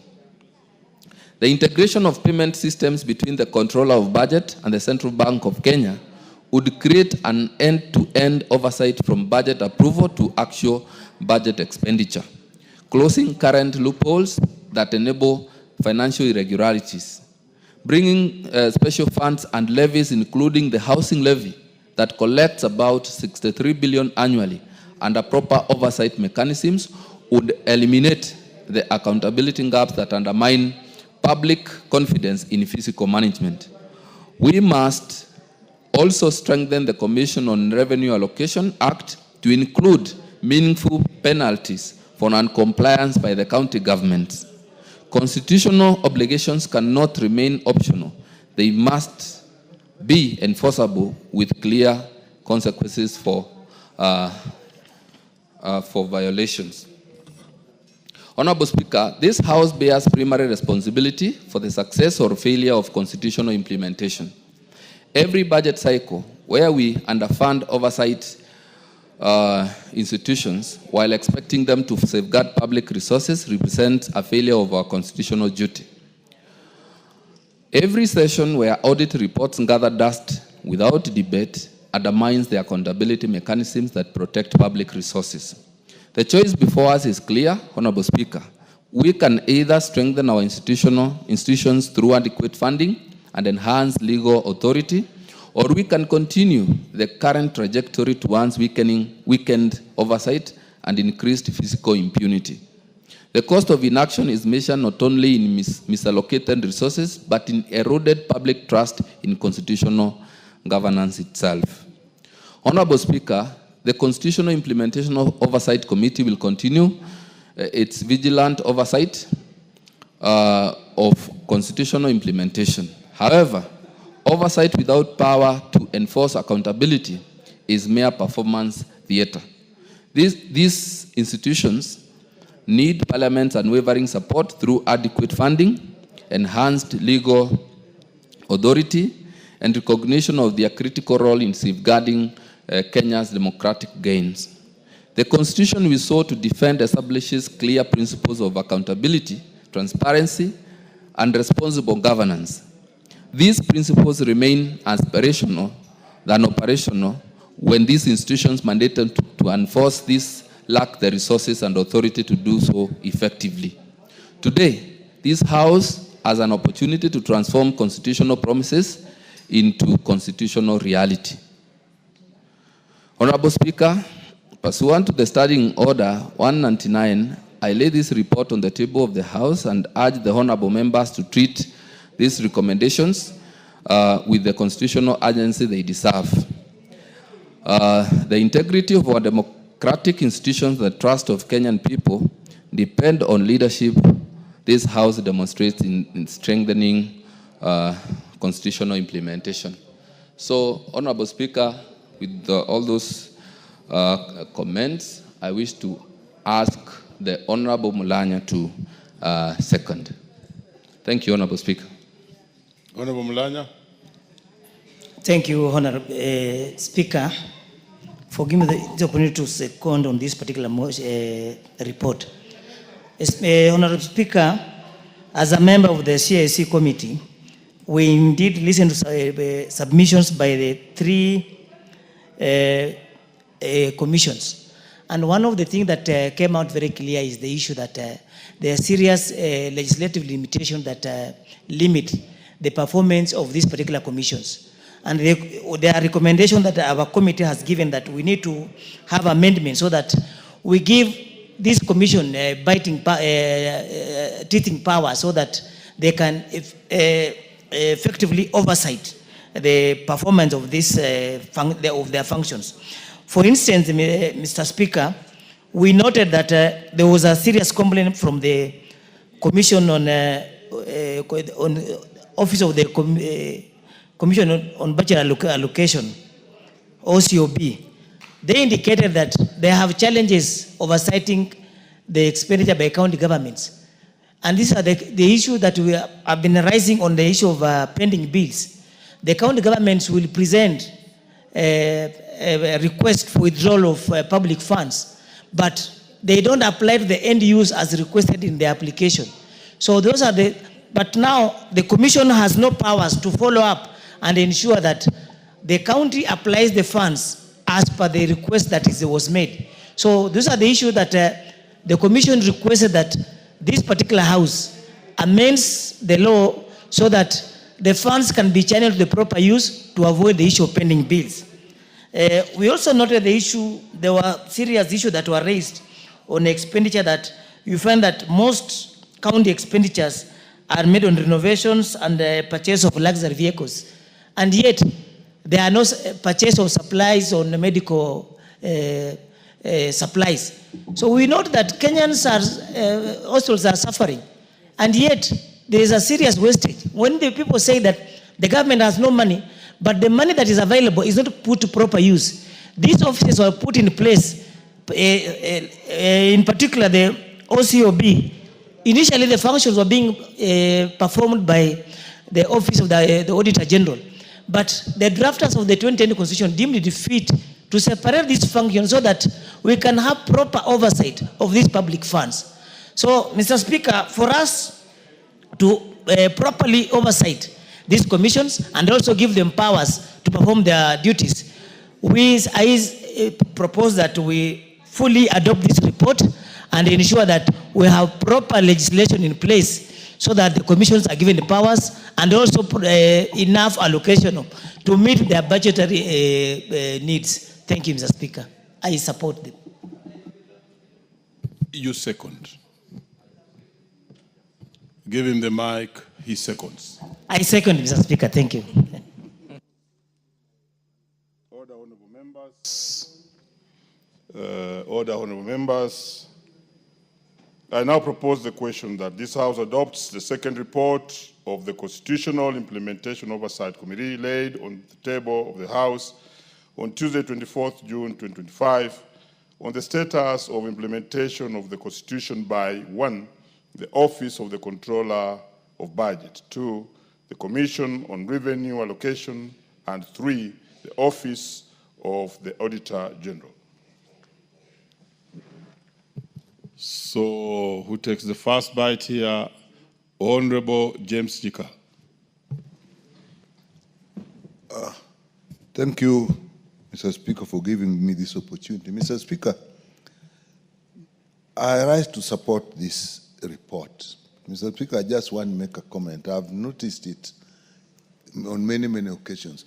We have extremely important reports come to this House. And many times when we are debating them, we are so few that you wonder whether we actually do them justice.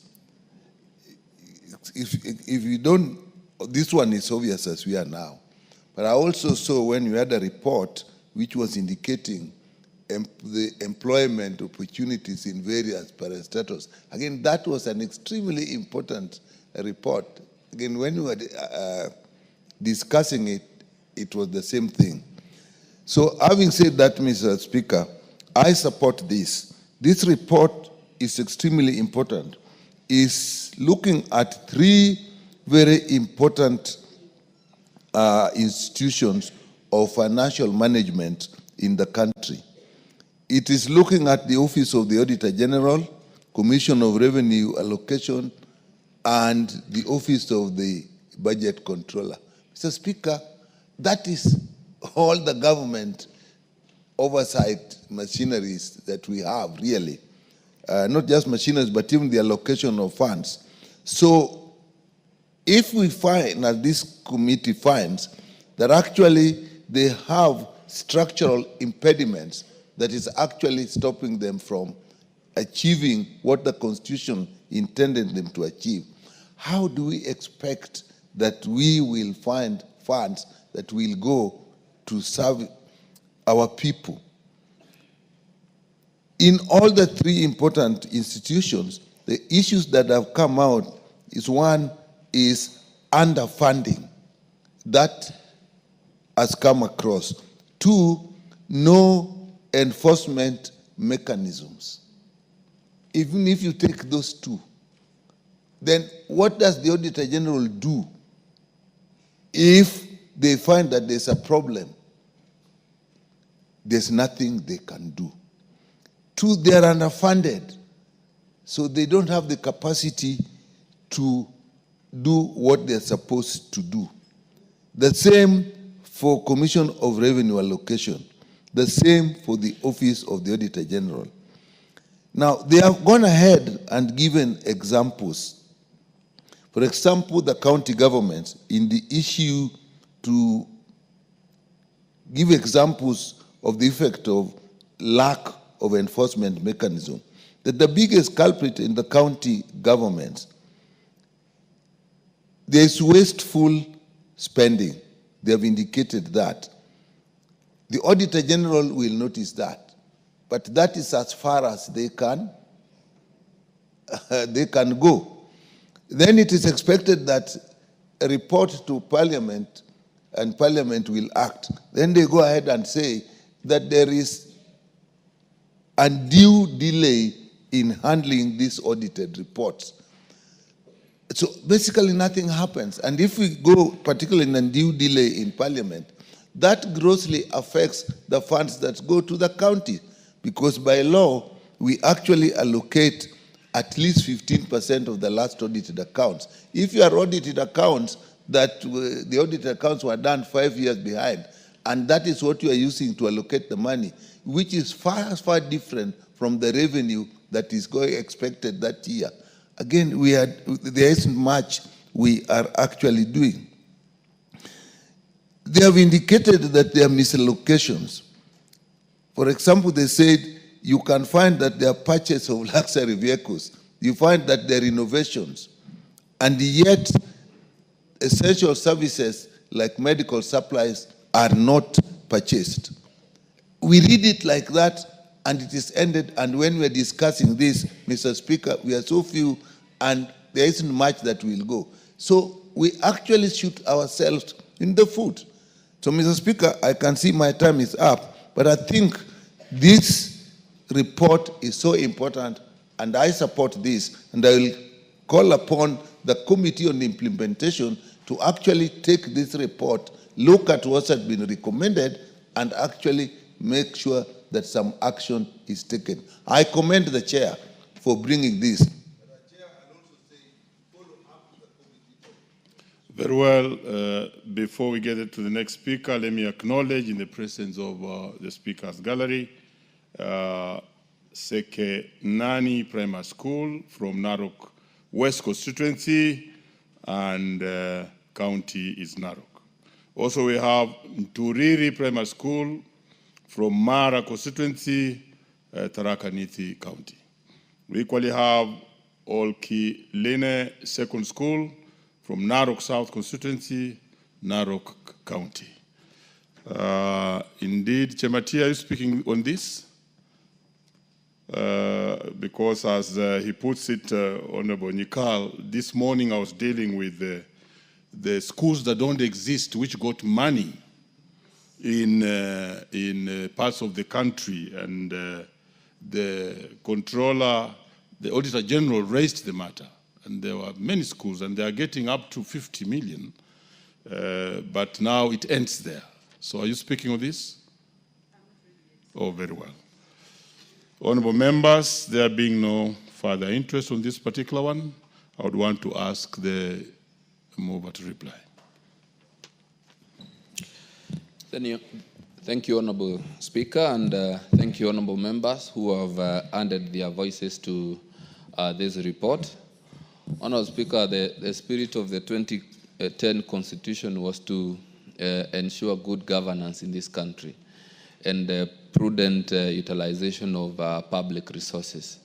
And I am thinking, going by this report, Honorable Speaker, this House needs to get down and help this country to ensure that the resources that Kenyans pay in form of taxes are properly utilized, by also ensuring that the institutions that we have that ensures accountability, like the Office of the Auditor General, are supported even by allocating enough resources that will help them undertake their responsibilities, because these are a constitutional responsibility. The idea of giving these institutions more power to ensure compliance is also something that came out very clearly, Honorable Speaker. And I am thinking that the controller of budget, the Office of the Auditor General, required to be given more power so as to ensure compliance and ensure accountability in the expenditure and utilization of public resources. So, Honorable Speaker, I beg to reply.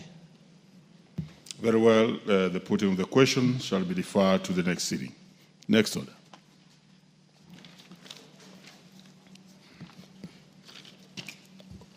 Order number 15, motion. Consideration of sixth report on the financial statements for the NGCDF accounts for 3 constituencies. The chairperson, Decentralized Funds Accounts Committee. I saw him in the House. You are very well.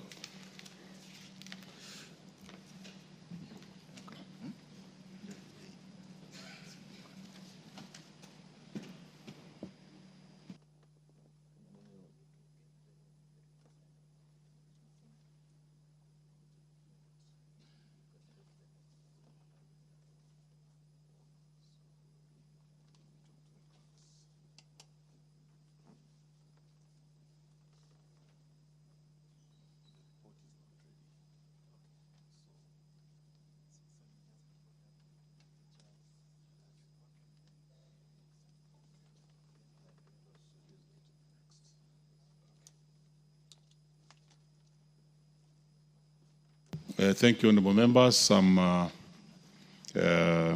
properly and reliably informed that the report on the same is not yet ready and is not with the chair, and therefore the same shall be deferred to the next sitting.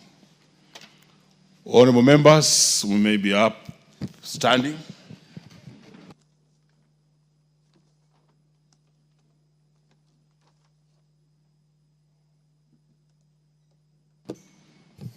Honorable members, and the time being 4:49 p.m., this House stands adjourned until Tuesday, July 29th, 2025 at 2:30 p.m.